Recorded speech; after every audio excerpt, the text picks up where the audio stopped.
दोस्तों, हाल ही में आईएमएफ ने पाकिस्तान को 20,000 करोड़ रुपए का लोन दिया, जिसको लेकर सब इधर उधर की बातें कर रहे हैं। पर यदि आप इसका एक तार्किक रीजन समझेंगे, एक जेन्युइन रीजन समझेंगे, तो आप वाकई में समझ पाएंगे कि इससे पैसे किसने दिए और किसने दिलवाए। इसके लिए आप कंप्लीट वीडियो को आपको बता दें कि आईएमएफ एक अंशदान या एक तरीके से कंट्रीब्यूशन आधारित संगठन है, जिसमें यदि आप कंट्रीब्यूशन पॉइंट ऑफ व्यू से चेक करेंगे तो अमेरिका का इसमें सबसे ज्यादा लगभग 17% का कंट्रीब्यूशन होता हुआ दिखता है।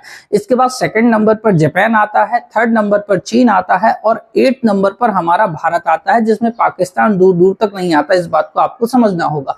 पर ऐसी कौन सी इमरजेंसी पड़ी जिसमें 8,500 करोड़ रुपए का तत्काल फंड जो है एक्सटेंडेड फैसिलिटी के तहत आईएमएफ को जो है आईएमएफ ने पाकिस्तान को प्रदान कर दिया। इसके पीछे जब आप समझेंगे कि जो आईएमएफ है उसका हेडक्वार्टर वॉशिंगटन डीसी में है, उसी के साथ इसमें सबसे ज्यादा पावर मैंने आपको बोला अमेरिका के पास में। किसके पास में है? अमेरिका। अमेरिका जैसे देश एक विकसित देश है जो कहीं ना कहीं अपनी अर्थव्यवस्था को चलाने के लिए अपने संसाधनों को या एक तरीके से अपने द्वारा तैयार उत्पादों को बेचने पर ही चल सकते हैं। इस बात को समझिए, जिसके पीछे ये कारण होता है कि अमेरिका बहुत बड़े व्यापक लेवल पर जो है हथियार तैयार करता है।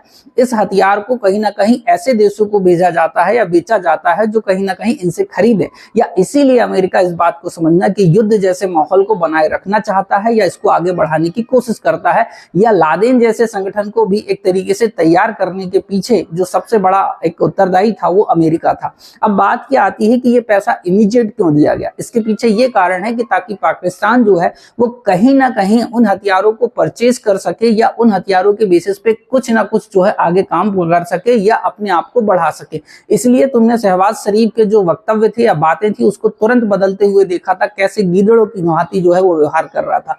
पर इसमें आपको ये समझना होगा कि इसकी जो हेड है वो है क्रिस्टलिना, एक तरीके से जॉर्जियावा, और इसका हेडक्वार्टर है वॉशिंगटन डीसी, अमेरिका के अंतर्गत ही आता है। इस बात को समझे तो ये कारण था जिसकी वजह से इस लोन को तुरंत या आनन फानन बेसिस पे अवेलेबल करवा दिया गया था। बाकी का कंप्लीट वीडियो आपको हमारे यूट्यूब चैनल में मिलेगा, जिस पर विस्तार पूर्वक चर्चा करिए। जय हिंद, जय भारत, धन्यवाद।